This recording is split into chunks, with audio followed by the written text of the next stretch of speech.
स्वागत है आपका दोस्तों। आज हम लोग छंद के दूसरे पार्ट को देखेंगे। पहले पार्ट में मैंने छंद, छंद की परिभाषा, छंद की भूमिका, उनके प्रकार, अवयव, अंग, इन सब पे चर्चा की थी। मैंने आपको बताया था कि छंद के मुख्यतः तीन प्रकार होते हैं: मात्रिक छंद, वर्णिक छंद और मुक्तक छंद। मात्रिक छंद में भी तीन प्रकार मैंने आपको बताए थे। कौन कौन? पहला सममात्रिक छंद, दूसरा अर्ध सममात्रिक छंद और तीसरा विषम मात्रिक छंद। सममात्रिक छंद में मैंने चार प्रकार आपको बताया था। कौन कौन? चौपाई, रोला, गीतिका और हरि गीतिका। अर्ध सममात्रिक छंद में दोहा, सोरठा, बरवै और उल्लाला। इसके अलावा विषम मात्रिक छंद में कुंडलिया और छप्पै। तो ये पूरा डिस्कस मैंने पहले लेक्चर में किया था। पहले लेक्चर को देख लीजिए, वो आपके डिस्क्रिप्शन बॉक्स में मिल जाएगा, आपके आई बटन में भी ये लेक्चर मौजूद है। आइए आज हम लोग उदाहरण सहित एक एक छंद को देखते और समझते हैं। तो आज हम मात्रिक छंद पे विचार करेंगे। तो सबसे पहले चौपाई की हम बात करें तो चौपाई के बारे में, मात्राओं को गिनने के बारे में मैंने पहले लेक्चर में बताया, उसे देख लीजिए। फिर भी यहाँ पे मैं एक उदाहरण दे दूं कि जय हनुमान ज्ञान गुण सागर, जय कपीस तिहुँ लोक उजागर। तो ये जो है ये चौपाई है। इसकी मात्राएं मैंने 16 गिन के बताई थी पहले लेक्चर में। पहला लेक्चर आप देख लीजिए, फिर ये दूसरा लेक्चर देखिए। आइए अब देखते हैं रोला। दूसरा है रोला। तो रोला के प्रत्येक चरण में 24 मात्राएं होती है। 11 व 13 पर यति। देखिए मैं फिर दोहरा दूं, अगर आपने पहला लेक्चर नहीं देखा है तो ये मात्राएं, यति, ये सब समझने में दिक्कत होगी अगर आप बिल्कुल नए हैं तो। इसलिए मेरा आग्रह है कि पहला जो छंद का लेक्चर है पहले उसे देखिए, फिर इसे देखिए। एक क्रम है, 3 पार्ट में मैंने इसे बनाया है। पहला, ये दूसरा, इसके बाद तीसरा। तो आइए फिर भी मैं यहाँ कुछ समझाने की कोशिश करता हूँ। तो यति मतलब ठहराव यानी रुकावट। तो पहले चरण में 24 मात्राएं। छंद में प्रायः 4 चरण होते हैं, ये मैंने आपको बताया था। तो ये यहाँ पे देखिए, ये 2 चरण और मैंने नहीं लिखा है, 2 चरण आप समझ सकते हैं।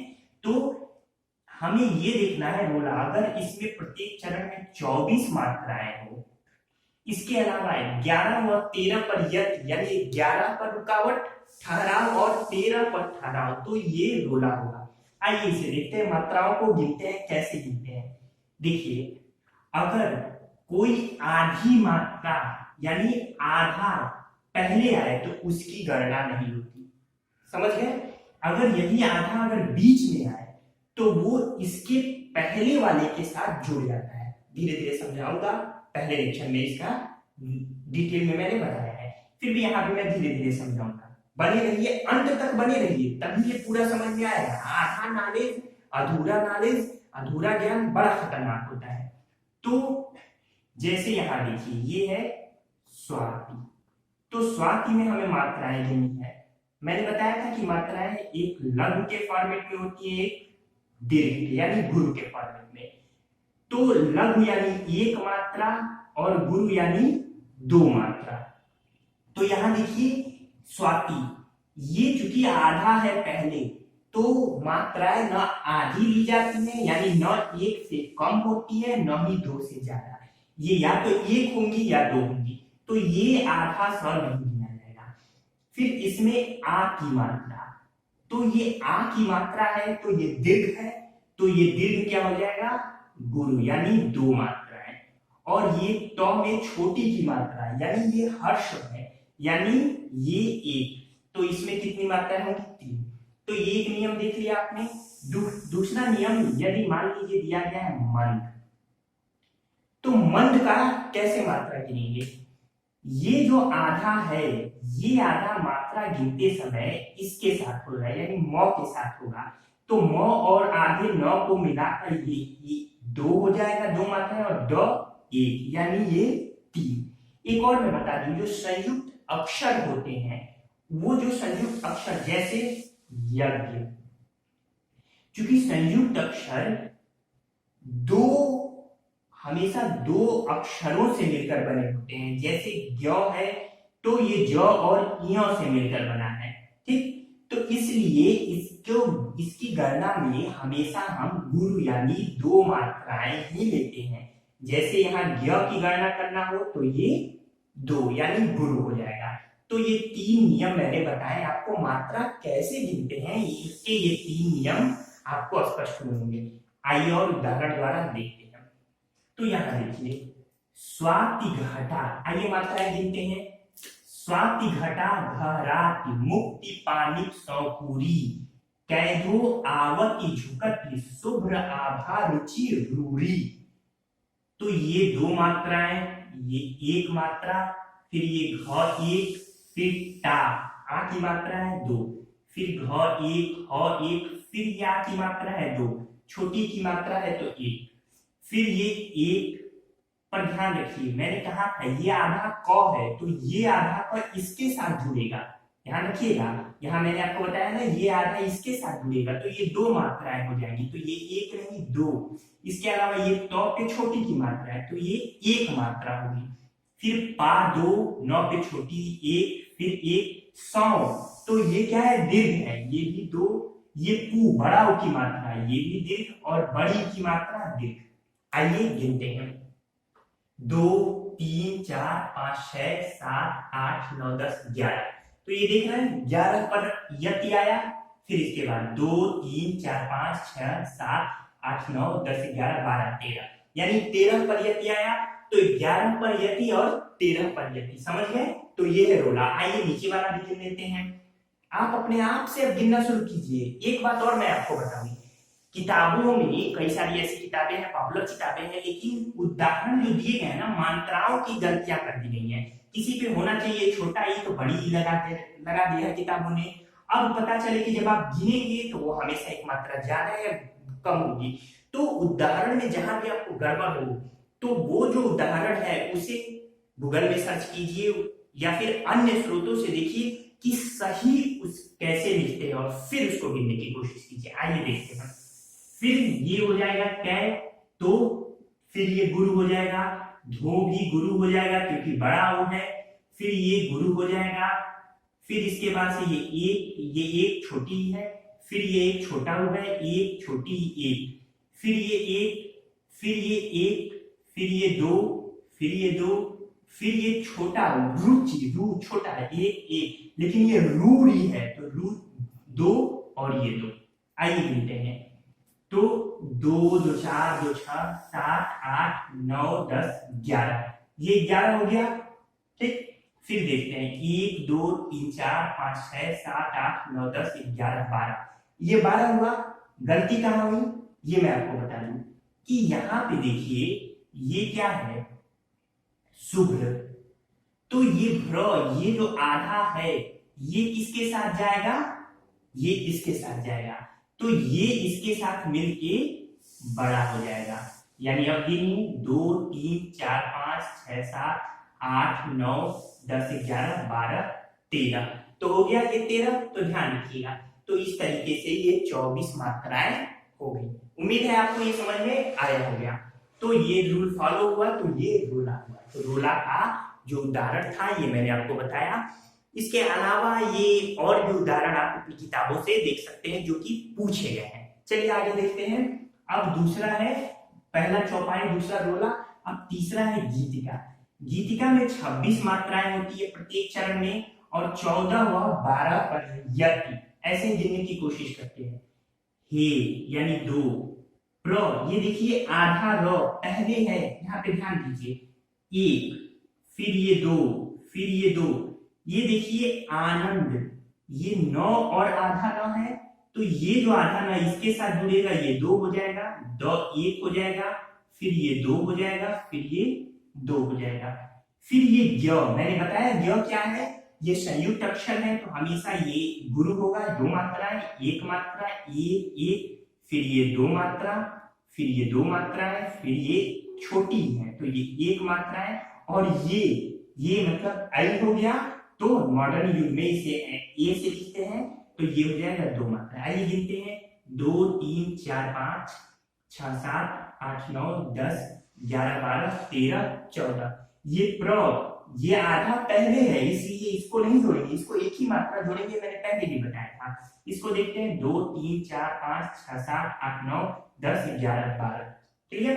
एक और नीचे मैं आपको समझा दूं मात्राएं, ये देखिए 2 फिर 1, ये ग्रह है, देख रहे हैं। तो ये जो है इस नियम के अनुसार इसमें तो जुड़ेगा, ये र इसमें तो जुड़ेगा ये, लेकिन ये जो र यहाँ ये जो श में बड़ी की मात्रा है तो ये गुरु 2 तो पहले ही हो गया। मैंने बताया है कि न तो 1 से कम हो सकता है न 2 से ज्यादा, यानी 2 से ज्यादा किसी कीमत पे नहीं होगा, तो ये अधिकतम 2 रह जाएगा। फिर ये 2, फिर ये आई है तो 2, ये 1, ये ऊपर र है तो ये र इसके साथ दुर्गुण किसके साथ पढ़े, दुर यानी र दू के साथ पढ़ेंगे तो ये यहाँ पे 2 हो जाएगा। ये गु में छोटी की मात्रा है, ये 1 हो जाएगा, फिर ये 2 मात्रा है, फिर ये 2 मात्रा है। द में बड़ा हूं, ये 2 मात्रा, ये 1 मात्रा, ये 1 2 मात्रा, फिर क में बड़ी की मात्रा 2 मात्रा, ये 1 मात्रा और ये 2 मात्रा। तो इस तरीके से इसको गिने 2 3 4 5 6 7 8 9 10 11 12 13 14, 14 हुआ। फिर 2 3 4 5 6 7 8 9 10 11 12, तो ये 12 हुआ, ये हो गया गीतिका। शेष दोनों को आप गिनिए। फिर भी मैं आपको यहाँ पे एक बता देता हूँ, ये ब्रह्मचारी जब आप गिनेंगे यहाँ दिक्कत होगी, तो ब्र ये पहले है, देख रहे हैं यहाँ पे पहले है, लेकिन एक चीज ध्यान रखिए कि ये जो ब्रह्म, ये देख रहे हैं, इसको ऐसे आप लिख सकते हैं अगर ब्रह्म, तो ये जो एक तो यहाँ पे हो जाएगा और ह और म के साथ ये 2, देख रहे हैं 2, फिर ये 2, फिर ये 2, फिर ये देख रहे हैं ध के साथ म धर्म, तो ये 2 हो जाएगा, ये र इसके साथ, फिर 1 1 1 1, गिनिए 1 2 3 4 5 6 7 8 9 10 11 12 13। यहाँ पे देखिए ये श क्या है, ये संयुक्त अक्षर है, ध्यान रखिए। अंग्रेजी में अगर कहें KSH श, ठीक, यानी श संयुक्त अक्षर, तो ध्यान रखिएगा। तो ये जो क और श के मिश्रण से जो श बना है तो ये हो जाएगा गुरु, समझ गया। तो इसको ध्यान रखिएगा, जितने भी संयुक्त अक्षर हैं वो सभी संयुक्त अक्षर कौन कौन से हैं, क्या क्या है, यहाँ मैं नहीं बता रहा हूँ, टाइम मैं इसे वीडियो को खींच नहीं रहा हूँ। एक बार ध्यान रखिए कि पहला लेक्चर हमारा हिंदी का, देखिए ये 31वां लेक्चर है हमारा सामान्य हिंदी का, पूरी श्रृंखला है, प्लेलिस्ट में पूरे मौजूद है, उसे आप देखिए और एक एक लेक्चर को बड़े ध्यान से समझिए, पूरे लेक्चर को समझिए और भी ज्यादा चीजें, बेसिक चीजें आपकी क्लियर होगी। इसके बाद से ये तो आप कर ही लेंगे, तो इस तरीके से गिन लेते हैं 2 1, यहाँ व्र को क्या करेंगे 1 1 2 2 1 2 2 3 4 5 6 7 8 9 10 11 12। ये व्र क्यों नहीं 2 हुआ, मैंने बताया ये अगर आधा पहले हो तो वो हम गणना में नहीं आता। इस तरीके से गीतिका की अगर हम बात करें तो गीतिका आपको यहाँ पे चीजें समझ में आ गई, मुझे उम्मीद है कि ये गीतिका आपको समझ में आया होगा। गीतिका का ये बड़ा ही और भी महत्वपूर्ण एग्जाम्पल आपके एग्जाम में पूछा जाता है, उसे भी देख सकते हैं। खैर ये कॉन्सेप्ट अगर समझ गए, परीक्षा में प्रश्न जैसे ये उदाहरण दे दिया, आप कहेगा कि इसमें बताइए कौन सा छंद है, तो जाहिर सी बात है आप पूरा नियम जानिए, कितना है 4 4 8 2 10 है ये मात्रिक छंद का नियम जानिए, उसे गिनिए, गिनने के बाद से तुरंत आपको मिल जाएगा, ज्यादा समय नहीं 2 से 3 मिनट लगेंगे। आगे देखते हैं हरि गीतिका। तो हरि गीतिका में 28 मात्राएं होती हैं, 16 और 12 पर यति होता है। तो ये सममात्रिक छंद के चौपाई देखा आपने, रोला देखा, गीतिका, ये सममात्रिक छंद का चौथा अंतिम हरि गीतिका है। आइए इसकी गणना करते हैं। अब तक तो अगर आपने पहला लेक्चर देखा हो और यहाँ तक इस चीज को, इस लेक्चर को देख लिया है, तो अब तक तो आपको मात्राएं गिनना आ गया होगा। फिर भी आइए देखते हैं कुछ और अपवाद है। 1 2 2 4 5 6 7 8 9 10 11 12 13 14 15 16, फिर 1 2 3 4 5, ये आधा है तो आधा इसके साथ जुड़ के 2 हो जाएगा। फिर ये र क के साथ जुड़ के 2 का लिखने की शैली देखिए, जिस तरीके से लिखा जाता है उसी तरीके से लिखिए। फिर ये 1 हो जाएगा, ये 2, गिनते हैं 1 2 3 4 5 6 7 8 9 10 11 12 13 14 15 16 हुआ। फिर 1 2 3 4 5 6 7 8 9 10 11 12। हरी गीतिका यहां समझ में आई बात? आइए आगे भी देख लेते हैं। ये आधा न पहले है, इसकी गणना ही नहीं होगी, ये सीधे 2 हो जाएगा। ये र इसके साथ जुड़ेगा, ये पहले से ही गुरु है यानी 2 है, तो ये र समाप्त हो जाएगा। क्यों? फिर मैं दोहरा दूं कि 2 से ज्यादा मात्राएं हो नहीं सकती, 1 से कम मात्राएं नहीं हो सकती। अब फिर थ बचा तो ये न्यायार्थ में क्या हो जाएगा, ये इसकी गणना कीजिएगा, आसान है, आपको समझ में आ जाएगा। चलिए आगे देख लेते हैं। 1 1 2, ये ब और न बंधु ऐसे, तो ये 9 इसके साथ जुड़ेगा, ये 2 ये 1, फिर ये 2 ये 2, फिर ये आधा इसके साथ जुड़ेगा 2 1 2 2, फिर ये र इसके साथ जुड़ेगा 2 1 2। ठीक, 2 2 4 5 6 7 8 9 10 11 12 13 14 15 16 16 हो गया। फिर 2 3 4 5 6 7 8 9 10 11 12। तो हरी गीत क्या समझ में आया? आइए नीचे इसे और भी समझा देता हूं। ये देखिए 1 2, ये आधा ध है, कोई मतलब नहीं, ये 2 हो जाएगा, ये की मात्रा, फिर ये 1 1 1 2, फिर 2 1 2, ये और इसमें र छुपा हुआ है, ये 2, फिर ये आधा इसके साथ जुड़ेगा, ये पहले से ही गुरु है, फिर ये 1 2 2 1 1 1 2। गिनिए 1 2 3 4 5 6 7 8 9 10 11 12 13 14 15 16 16 हुआ। फिर 2 3 4 5 6 7 8 9 10 11 12। ये देख लेते हैं 2, फिर ये आधा इसके साथ जुड़ेगा 4 5 6 7 8 9, ये आधा र इसके साथ 10 11 12 13 14। ये देखिए पहले मैं पूरा लिख देता हूं, इसे कल्पांत को छोड़ते हैं, 2 फिर 2 फिर 1 1 फिर 1 2। कल्पांत को समझना होगा, ऐसे जब आते हैं, यहां मैं आपको समझा देता हूं। कल्पांत अलग से लिखिए और इसे गिनिए। ल आधा है, मात्राएं गिनिए, ल आधा है, इसके साथ जुड़ के ये 2 हो गया, ये पा बचा, ये 2 हो गया, ये 9 इसके साथ ही इसके साथ जुड़ेगा, लेकिन 2 से ज्यादा हो नहीं सकती, तो आधा ना समाप्त हो गया। ये कल्पांत में कितनी मात्रा है? 2 2 4 1 5। कल्पांत को संविच्छेद कीजिए, कल धन अंत। क्लियर? अब देखते हैं, ये ल इसके साथ जुड़ा 2, फिर प 1, फिर और 1 9 इसके साथ जुड़ा, तो ये हो जाएगा 2 और ये। अब जोड़िए 2 1 3 4 5 6, यानी कल्प और अंत अलग अलग अगर होंगे तो ये 6 होंगे, एक साथ होंगे तो 5 होगा। इसीलिए ये कॉमन रूप में लिया गया है, यहाँ पे ध्यान रखिएगा।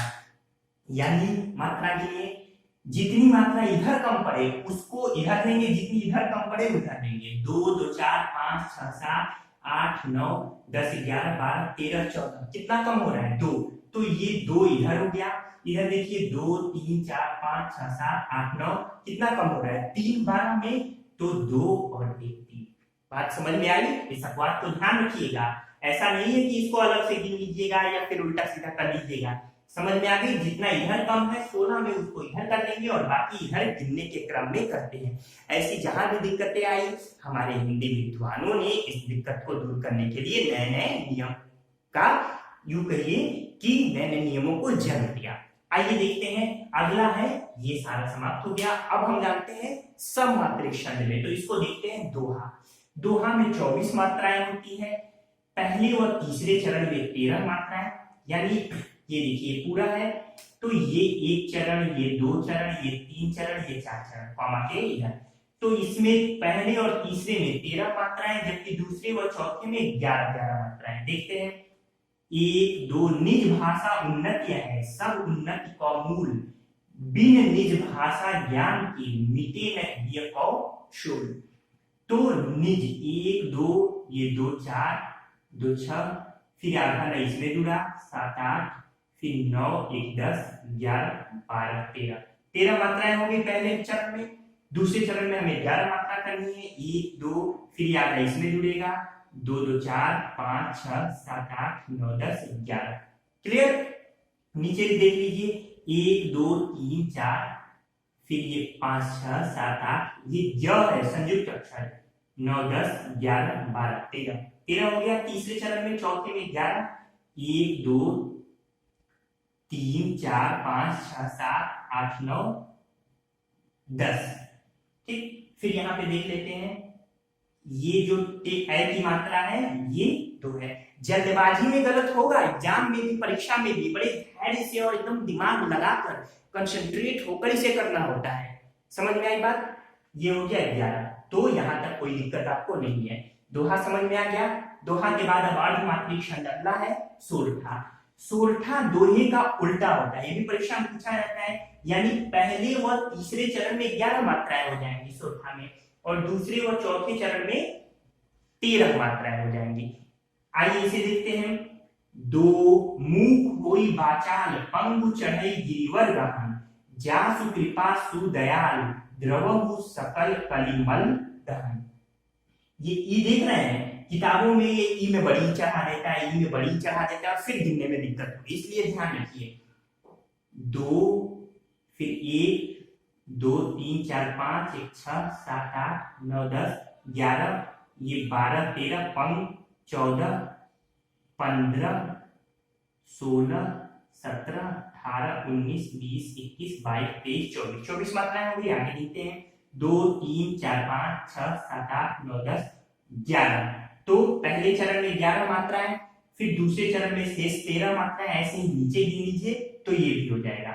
2 3 4 5 6 7 8 9 10 11 मात्राएं। चूंकि एक क्री पहले है तो ये गिनती नहीं होगी। फिर नीचे देख लेते हैं 1 2 3 4 5 6 7 8 9 10 11 12 13। द्रव में भी द्रव पहले है, र तो इसकी भी गिनती नहीं होगी। तो इस तरीके से ये हो गया सोरठा।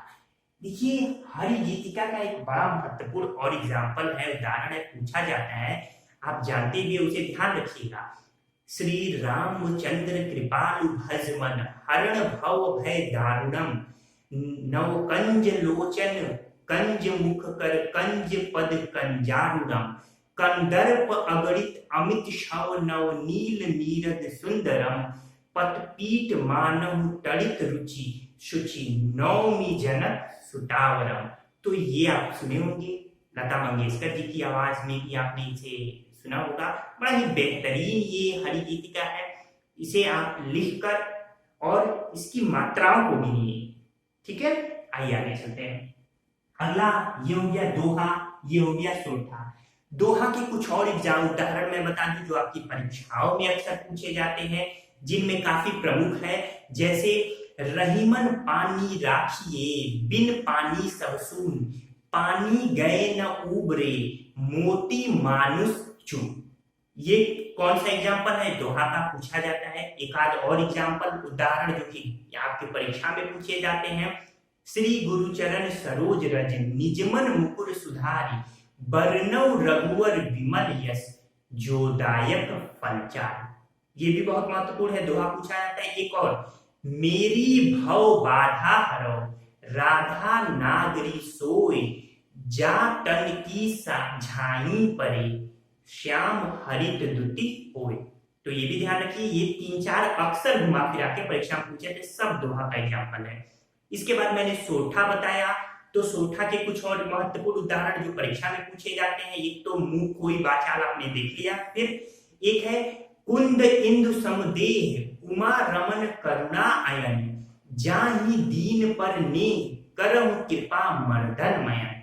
ये भी पूछा जाता है। फिर एक और देख लीजिए कि जानी गौरी अनुकूल, सिय हिय हरसु न जाई कही, मंजुल मंगल मूल, वाम अंग फरकन लगे। तो ये भी महत्वपूर्ण है, परीक्षा में पूछा जाता है। तो इस तरीके से जो जो पूछे जाते हैं वो उदाहरण भी मैंने आपको बता दिए। अगला देखते हैं अर्धसमात्रिक छंद में उल्लाला। उल्लाला में 28 मात्राएं होती हैं। पहले और तीसरे चरण में 15, यानी पहले और तीसरे में 15 और दूसरे और 14 में 13 मात्राएं। ये लेते हैं यहाँ पे 2 3 4 5 6 7 8 9 10 11 12 13, ये दे भी है 14 15 15 हो गया। लिखने के क्रम में देखिए इन्होंने ये दे भी, क्योंकि बड़ी करने पर फिर वो दिक्कत हो जाती थी, इसलिए इसको ऐसे ही व्यवस्थित किया गया। फिर देखिए 1 2 3 4 5 6 7 8 9 10 11 12 13 हो गया। इसी तरह नीचे गिन लीजिए, आपका ये सही हो जाएगा। तो उल्लाला का भी आप समझ गए। तो इस तरीके से आपने सममात्रिक छंद और अर्ध सममात्रिक छंद को देखा।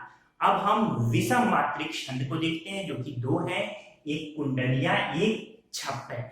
कुंडलिया दोहा और रोला मिलकर क्या बनता है, कुंडलिया बनती है। पहले इसमें कुंडलिया और छप्पर दोनों में छह छह चरण होते हैं, 6 तो कुंडलियों में दोहा का पहला 2 चरण दोहा का होता है, अंतिम का 4 चरण रोला का। इसी तरीके से छप्पर में अंतिम के 4 चरण रोला के होते हैं और शुरू के 2 चरण उल्लाला के होते हैं। तो आइए सबसे पहले कुंडलिया देखते हैं। एक ट्रिक जान लीजिए, प्रायः जिस शब्द से प्रारंभ होती है कुंडलिया, उसी शब्द से ये समाप्त होती है। जैसे यहाँ देखिए, साईं बैर न कीजिए गुरु पंडित कवियार, बेटा बनीता पौरिया यज्ञ करावन हार, यज्ञ करावन हार राजमंत्री जो होई, विप्र पड़ोसी वैद्य आपनौ तपय रसोई, कह गिरधर कविराय जुगत सोयह चलियाई, इस 13 को तरह दिन बनी आवे साईं। यानी यहां भी साईं और यहां भी साईं। ठीक है, आइए इसे गिनते हैं। दोहा और रोला को मिलाकर शुरुआती 2 दोहा, दोहा यानी ये, यानी 24 मात्राएं होंगी और 13 मात्राएं पहले और तीसरे चरण में, यानी ये पहला और तीसरा चरण, इनमें 13 मात्राएं, जबकि दूसरे और चौथे में 11 मात्राएं, इसमें 11 मात्राएं। देखते हैं, गिनते हैं। 2 साईं बड़ी 2, फिर 2 2 2 4 5 2 6 1 7 8 9 10 11 ऐ है 12 13 मात्राएं हो गई पहले चरण में। तीसरे चरण में भी देख लेते हैं। 2 2 4 5 6 7 8 9 10 11 12 13, ये भी 13 हो गई। फिर तीसरे चरण में दूसरे चरण में देखते हैं। एक गुरु है छोटा हूं, 2 ये 9 इसमें जुड़ेगा, 2 2 4, फिर 5 6 7 8 9 10 11 मात्राएं हो गई। फिर ऐसे ही एक य संयुक्त अक्षर, 2 1 3 4 5 6 7 8 9 10 11, तो ये क्या हो गया 11। तो ये दोहा हुआ। नीचे वाले रोला, रोला भी आपने यहाँ देखा। तो रोला को अगर आप यहाँ देखें तो प्रत्येक चरण में 24 मात्राएं, 11 व 13 पर यत यानी रुकावट, तो 11 व 13 यहाँ देखिए प्रत्येक चरण के अंत में 2 गुरु और 2 लघु, ये भी रोला की विशेषता है। तो इसमें देख लेते हैं 11 और 13 पर रुकावट, 1 2 3 4 5 6 7 8 9 10 11 हुआ। फिर 13, फिर 2 3 4 5 6 7 8 9 10 11 12 13 हो गया। फिर एक ये प्र इसके साथ जुड़ के 2 होगा, 2 1 3 4 5 6 7 8 9 10 11, फिर 2 3 4 5 6 7 8 9 10 11 12 13। देख रहे हैं कि 2 गुरु या 2 लघु अंत में होंगे, 2 गुरु आया दोनों में। तो इस तरीके से ये दोनों और आप कर लीजिएगा। अगर दिक्कत होगी तो कमेंट कीजिए, और अगर बेहतरीन लग रहा हो या सब कुछ क्लियर होगा आपका कॉन्सेप्ट, तो भी कमेंट करके हमें बताइए कि आपका कॉन्सेप्ट क्लियर हुआ है और इससे आप कितने लाभान्वित हुए हैं। इससे हमारा भी उत्साह वर्धन होगा। चलिए आइए आगे देखते हैं। छप्पर, तो अंतिम है विषम मात्रिक छंद का छप्पर। रोला और उल्लाला मिलके छप्पर बनते हैं, प्रश्न पूछे जाते हैं। शुरुआती 4 चरण रोला के, अंतिम 2 चरण उल्लाला के। तो रोला जैसा कि आपने देखा 11 और 13 पर गिन लेते हैं। नीलांबर परिधान हरित पट पर सुंदर है, 2, फिर ये 2, ये 8वां इसके साथ जुड़ेगा, 2 से ज्यादा हो ही नहीं सकता। फिर 3 4 2 2 4 5 6 7 8 9 10 11 हो गया। अब 13, 1 2 3 4 5 6 7, ये 9 इसके साथ जुड़ेगा, 8 9 10 11 12 13। क्लियर? नीचे वाला भी देख लीजिएगा। रोला इस तरीके से 4 चरण ऐसे ही हो जाएगा। फिर उल्लाला, उल्लाला आपने देखा 15 व 13, यानी पहले और तीसरे चरण में 15, यानी ये जो पहला चरण है और तीसरा चरण है इसमें 15 मात्राएं और फिर 13 मात्राएं। आइए देखते हैं। 1 2 3 4 5 6 7 8 9 10 11 12 13 14 15 हुआ पहले चरण में 15। फिर इसमें 13 होनी चाहिए दूसरे चरण में। 1 2 3 4 5 6 7 8 9 10 11 12 13, गिन लिया आपने। देखिए मैंने ये थोड़ा तेज इसलिए बताया क्योंकि अब आप गिनना जान चुके हैं, तो आप खुद गिनिए। इस तरीके से ये आपका कुंडलिया और छप्पर भी समाप्त हुआ। तो दोस्तों मुझे पूरी उम्मीद है कि आपको ये पूरा लेक्चर समझ में आया होगा, और तीसरा जो कि वर्णिक छंद पर आधारित होगा वो मैं आपके सामने, ये लेक्चर तीसरा लेक्चर भी आप देख लीजिएगा। तो इस तरीके से तीनों लेक्चर को आप मिला लेंगे तो छंद पूरा समाप्त हो जाएगा, और कभी, मेरी गारंटी है कि कभी छंद नहीं भूलेगा। एक दो बार बस प्रैक्टिस कर लीजिए। ठीक है दोस्तों, अपना ध्यान रखिए। वीडियो को पूरा देखने के लिए आपका बहुत बहुत